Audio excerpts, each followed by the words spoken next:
आर्जिकर घटना নিয়ে এবার সরব হলেন মোহন ভাগবত। नीरा सफेद तुरंत खुले, भरपूर झाग दे और इसकी स्मार्ट साइंस दे स्मार्ट केयर और फ्रेशनेस। मेरी चॉइस मेरा सफेद। অপরাধীদের কড়া শাস্তি হওয়া উচিত, আন্দোলনকারীদের দাবিকে পূর্ণ সমর্থন জানিয়েছেন তিনি। এমনই মন্তব্য শোনা গেল তার মুখে, অর্থাৎ সংঘ প্রধান মোহন ভাগবতের মুখে। আরজিকর ঘটনা নিয়ে এবার সরব হতে দেখা গেল মোহন ভাগবতকে। তিনি কলকাতায় আসেন এবং আরজিকর কাণ্ড নিয়ে মুখ খুলেন রাষ্ট্রীয় স্বয়ংসেবক সংঘের প্রধান মোহন ভাগবত। সাংগঠনিক কারণে তিনি আসেন কলকাতা এবং সেখানে তাকে আরজিকর নিয়ে প্রশ্ন করা হলে তিনি বলেন যে আন্দোলনকারীর দাবিকে তিনি পূর্ণ সমর্থন করছেন। একই সঙ্গে অপরাধীদের কড়া শাস্তি হওয়া উচিত, মন্তব্য সংঘ প্রধান মোহন ভাগবতের।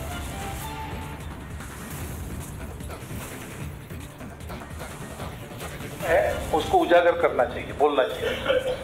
निर्णय सरकार करेगी। ऐसी घटना बिल्कुल नहीं होनी चाहिए और जो हुआ है उसके पीछे जो सब लोग हैं उन सबको उनके अपराध के अनुसार शासन होना चाहिए। एक सीता के अपहरण से रामायण हुआ, एक द्रौपदी के वस्त्र तो हाथ लगा तो महाभारत हुआ। ऐसे देश में ये मातृशक्ति की स्थिति ठीक नहीं है और सरकार ने जो करना चाहिए ऐसा हमको लगता है, हमको बताना चाहिए, बोलना चाहिए। उन मांगों को भी संघ का समर्थन है और सरकार जो एक्शन लेगी उसमें भी हमारा समर्थन है। দিন যত এগোচ্ছে ততই সন্দীপ ঘোষের দুর্নীতির নতুন নতুন পর্দাফাশ হচ্ছে। বারুইপুরে নার্সিংহোমে সেখানে রেজিস্ট্রেশন নাম্বার না দিয়েই প্র্যাকটিসের অভিযোগ সন্দীপ ঘোষের বিরুদ্ধে। আর বিতর্কের মুখে আবার সন্দীপের ঘাড়েই দায় ঠেলছে নার্সিংহোম কর্তৃপক্ষ।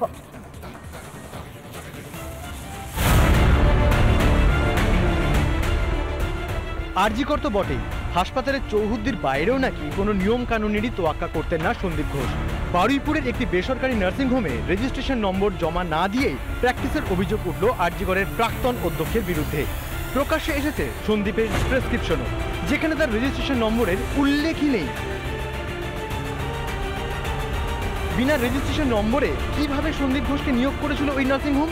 প্রয়োজনীয় নথি জমা দিতে টালবাহানা করছিলেন সন্দীপই, অভিযোগ নার্সিংহোম কর্তৃপক্ষের।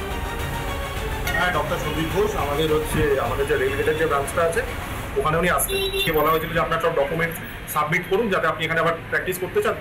তখন উনি বলেছিলেন যে আমি সাবমিট করবো, এরকম করবো উনি বলে এরকমভাবে কিছুদিন করে উনি এখানে এসেছিলেন। তখন ডেজিগনেশন দিয়ে আপনি প্র্যাকটিসারিং কি নন প্র্যাকটিসিং আমাদেরকে জমা করুন। উনি বলেছেন ঠিক আছে আমি দেখছি, আমি জানাচ্ছি আপনাকে বলে আমাদের থেকে লেটারটা নিয়েছিলেন, কিন্তু আমাদেরকে কিন্তু এখনো পর্যন্ত ওরকম কিছু লেটার বা কিছু জমা দেননি। ইতিমধ্যে সন্দীপ ঘোষ ও তার 4 শাগরিদকে 23 সেপ্টেম্বর পর্যন্ত জেল হেফাজতের নির্দেশ দিয়েছে আদালত। আগামী দিনে ইডি সিবিআইয়ের তদন্তে আরও কি কি চাঞ্চল্যকর তথ্য উঠে আসে সেটাই দেখার। বরুণ হালদারের report, Republic Bangla.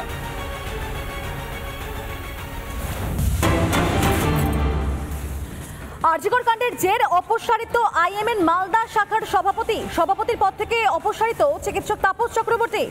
IMA Malda শাখার বৈঠকে এমনই সিদ্ধান্ত নেওয়া হয়েছে। ঘটনার দিন আরজিকরে অপরাধস্থলে থাকার অভিযোগ তাঁর বিরুদ্ধে এবং সেই অভিযোগ তাপস চক্রবর্তীর বিরুদ্ধে থাকার জন্যই তাকে সভাপতির পদ থেকে অপসারণ করা হয়েছে। আরজিকর মেডিকেল কলেজে যে ঘটনাটা হয়েছিল, ডক্টর তাপস চক্রবর্তী নিজেই বলেছেন যে সেদিন তিনি সেখানে উপস্থিত ছিলেন অন্যান্য সদস্যদের সঙ্গে। সেই ভিত্তিতে আমাদের বিভিন্ন সদস্যদের মনে ক্ষোভ জাগে, যার জন্য আমরা জিবি মিটিং ডাকি এবং জিবি মিটিংয়ে সভাপতিত্ব করার পারমিশন তদানীন্তন সভাপতি ডক্টর তাপস চক্রবর্তী নিজেই আমাকে হোয়াটসঅ্যাপে দেন এবং আমরা জিবি মিটিং করি এবং সেই মিটিংয়ে আমরা সর্বসম্মতিক্রমে সিদ্ধান্ত নিই যে আপাতত ওই ঘটনার জন্য ডক্টর তাপস চক্রবর্তীকে প্রেসিডেন্ট পদ থেকে সাময়িকভাবে অব্যাহতি দেওয়া হলো। এই যে বর্তমান কমিটি চলছে তাদের সঙ্গে আছে, তাদের সমর্থনে আছে, তাদের সহযোগিতা আছে, আমরা তাদের আত্মবিশ্বাসে আছি। যে গুটি কয়েক সদস্য নাকি সেদিন আমাকে স্টেপ ডাউন করার কথা বলেছিল, আমি পুরোপুরি কর্মক্ষম এবং এই সমস্ত প্রোগ্রাম যেগুলো মালদাতে হয়েছে আইএমের ব্যানারে তার মূল উদ্যোক্তা, কোনো রকম কোনো স্টেপ ডাউনের কোনো প্রশ্নই নেই। একটা অসাংবিধানিক কাজে আমি মান্যতা দিতে পারি না। আপনার সভাপতি আছেন? অবশ্যই আছে।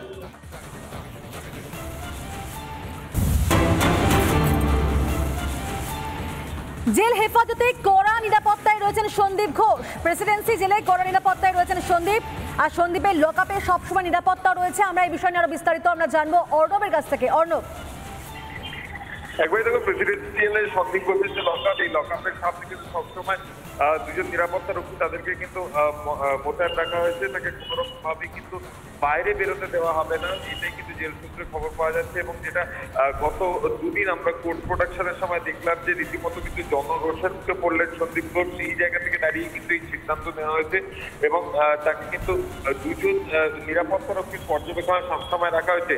এর পরবর্তী ক্ষেত্রে যেটা জানা যাচ্ছে, যদি তার সাথে তো আর লয়ার দেখা করতে চায়, তাকে কিন্তু এই জেলের নিরাপত্তা রক্ষীরাই নিয়ে যাবেন, গিয়ে সন্দীপের সাথে দেখা করাবেন, কথা বলাবেন এবং তারপর কিন্তু ফের তাকে ফেরত অর্থাৎ জেলের যে বাইরের অংশখানে নিয়ে যাবেন। অর্থাৎ কোনোভাবেই সন্দীপ ঘোষকে কিন্তু সেলের বাইরে আসতে দেওয়া হবে না, এমনটাই কিন্তু সিদ্ধান্ত নিয়েছে জেল কর্তৃপক্ষ এবং তাকে কিন্তু একেবারে অর্থাৎ বিশেষ নিরাপত্তার মধ্যে দিয়ে রাখা হয়েছে সন্দীপ ঘোষকে। ধন্যবাদ, আমরা সেদিকে অবশ্যই পরবর্তী সময় নজর রাখবো।